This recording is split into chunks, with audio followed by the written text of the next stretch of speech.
You are 17 when two men cross the threshold. Not for you, for your uncle Ricardo. He borrowed 250,000 pesos to open a small auto parts store. The store lasted 3 months. Two men stand at the door while your mother is on shift at the hospital. They look at you. Your uncle cries incessantly. The terms are simple. You work off the debt. Your mother won't find out. Your uncle dies of a stroke 8 months later. The debt remains. Training takes place in an abandoned warehouse on the edge of town. Iron walls, one light bulb for the whole ceiling, the smell of diesel and rust. 14 guys, all hungry, all with empty eyes. They teach you to shoot rifles, pistols, sniper rifles. The first shot from the carbine knocks you off your stance. By the end of the week, you put every bullet in the target from 40 meters. The entrance exam is a video recording, 35 minutes. Anyone who looks away is out. You watch until the end. You don't blink. That is your qualification. The first 6 months are surveillance, a street corner, a prepaid phone, 12-hour shifts. You track patrol cars, military convoys, strangers. A guy 3 blocks away fell asleep on his post. They found him in different parts of the city. The first job is not a kill, an envelope and an address. You knock. A man opens the door. You hand him the envelope. The man behind you fires twice. You are just the face that opens doors. 6,000 pesos. Your mother earns 800 a day. Then come the deliveries. Drugs, money, weapons. Once a cooler, heavier than it should be. Something dripped from it, not water. That run paid 12,000. Your mother asks where the money came from.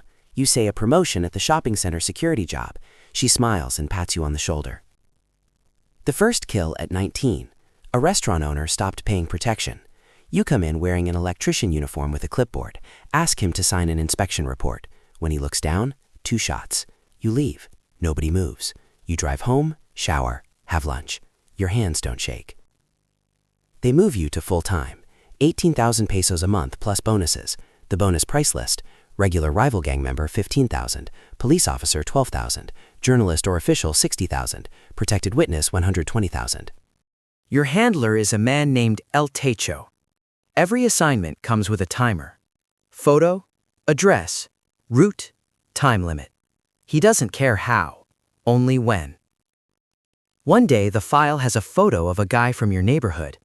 He sold roasted corn outside the school where you studied. Borrowed money for his wife's operation. Couldn't keep up with the interest. The same math that pulled you in. You drive over, park across the street, sit for 45 minutes. Call Techo. Target didn't show. The next day the man disappears. Someone else closes it. You never find out the details. That is the only assignment you never completed. Your specialty becomes disguise.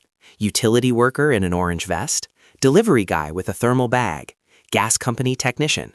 You walk into places others would have to force their way into. Hospitals, government buildings, school parking lots. People see uniforms, not faces. By the 10th assignment, it is no longer death. It is a closed file, a deleted record. Those who don't find that switch break down. Drugs, breakdowns, mistakes that cost lives. You survived because you found the off button. The hardest part was realizing there is no button to turn it back on. One day you see a news report about that restaurant. The owner's daughter. She's about 8 years old. She's holding a stuffed rabbit at the funeral. You watch this on your phone eating breakfast. You feel something starting to crack and turn off the screen. After that, you stop watching local news. Not out of fear of getting caught, just because assignments are easier than people with families. Your reputation grows. They call you El Fantasma, the ghost.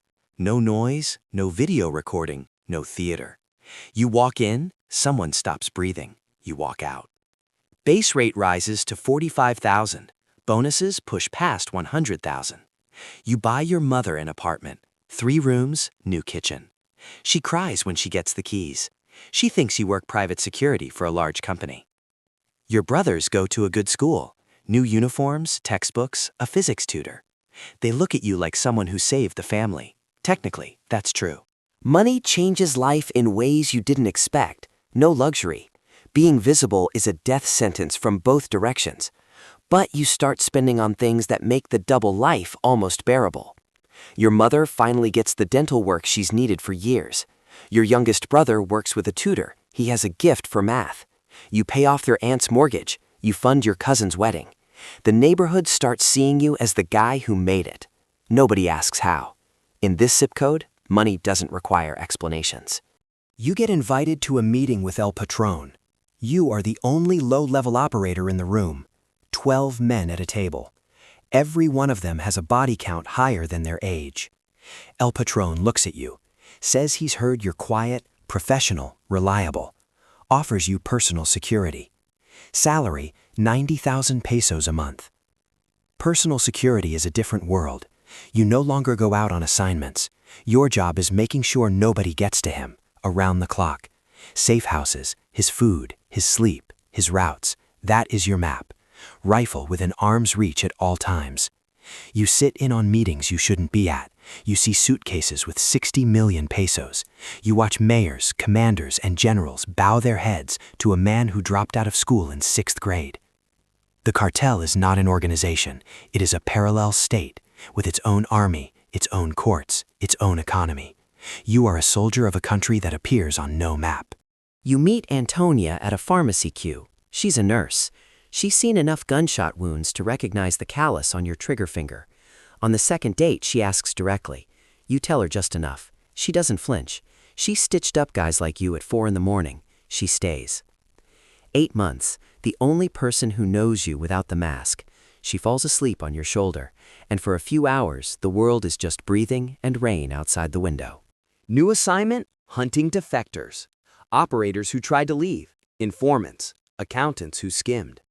A former colleague fled to Monterey, changed his name, works at a car wash. You find him in 10 days. He sees you and doesn't try to run. Asks for 2 minutes to call his daughter. You give him 3. Not every assignment is clean. Teco sends an address. You knock. A woman opens the door. 2 kids watching cartoons behind her. You ask for the target by name. She says he moved out 3 months ago. Divorce. You go back to the car. That evening, you find him at his new apartment. For 3 days, you think not about almost killing the wrong person, but about the fact that you would have. The territorial war lasts 18 days. Street fights, daily shootouts, grenades, 12.7 millimeter rounds straight through walls. Schools close, the city empties. You lose 4 from your unit, confirm 6 targets. When it ends, there is no victory, no celebration. You sit in a safe house cleaning your rifle and notice your hands are shaking. Not from fear, accumulated recoil from 6 weeks of constant firing. The shaking stops after 4 days. The ringing in your right ear does not. You've been shot 4 times. Shoulder, ribs, thigh, forearm. Your body is a map. Some scars ache in the rain. All of them ache when you remember. Paranoia develops the way other people develop habits. You never sit with your back to an entrance, never take the same route twice, change apartments every 6 months. No friends. Friends are leverage. You sleep with your hand on your pistol. You wake at every sound. In restaurants, you automatically map all exits before sitting down. In traffic, you mentally pick the car you'd ram to break through. This is not anxiety. It is software you installed to stay alive. The problem is, it cannot be uninstalled. One night, you get stopped at a military checkpoint. A real one. The soldier checks your fake documents, looks at the bag on the back seat with a disassembled rifle inside. Pause, hands back the documents, waves you through. You drive 2 kilometers and pull over. Your hands are shaking. Not because you almost got caught, because he let you go. The system that is supposed to stop you is the same machine that employs you. Alex leaves on a Sunday. 1 bag. No tears, no argument. She says she can't watch you die in installments. Every time the phone rings after midnight, she mentally rehearses the call from the morgue. She loves you. That's why she's leaving. They offer you cell leadership. More money, more power. You decline. Cell leaders are priority targets. You just want to keep breathing. But of the 14 guys from that training, only 2 are alive. The rest are graves, prisons, missing persons. They make you an instructor. You are 25. You are a veteran. The guys they bring in are 15, 16 years old. The same hunger, the same empty stare, the same willingness to trade tomorrow for grocery money. You are looking at yourself 8 years ago. You teach them to shoot, to move, to disappear. Some of them throw up after the first real assignment. Those don't survive. The ones who watch in silence, they survive. You recognize them because you are one. Alex by the door. $120,000. Several sets of documents. Satellite phone. Pistol. Probably an illusion of an exit, but it lets you sleep. One day you find an old notebook. Algebra, 9th grade. Soccer players drawn in the margins. You stare at it for a long time. You try to remember what it felt like to care about a match. You can't. You put the notebook back. Check your pistol. Check the exit. Your youngest brother comes home in sneakers you didn't buy. Says a friend gave them to him. You know exactly what that means. A recruiter doesn't give a 15-year-old boy 4,000 peso shoes out of friendship. You find the man, break 4 fingers, explain that your family is off limits. Your brother doesn't speak to you for 2 weeks. You prefer his silence to his recruitment. Then Sierra appears, 17 years old, quiet, fast learner, your exact copy, just younger. Teco starts giving him assignments. You watch his numbers climb, the same way yours did. A colleague over a beer says the organization considers you expensive. Sierra is not your apprentice, he is your replacement. You don't know whether his final exam is a knock on your door. You run. 3 a.m., emergency bag, stolen car, highway south. 180 kilometers later, you stop at a gas station in the middle of nowhere. You sit, look at your hands on the steering wheel. You could keep going, cross the border, change your name, but you realize the problem is not geography. You could drive 10,000 kilometers and still be sitting with the same hands that did what they did. 1 hour. Then you turn around. Not because they'll find you, because you already found yourself. Your mother and brothers are at the dinner table, laughing at something on TV. The youngest is doing homework. He wants to be an engineer. They are safe, fed, alive. Made possible at the cost of the opposite for families you will never meet. A son who bought his mother an apartment with money that smells like gunpowder. A specialist who knows 50 ways to kill and none to actually live. A ghost on borrowed days, waiting for someone younger, cheaper, and hungrier to complete the circle. You are the operator. Your story ends one way. The only question is when.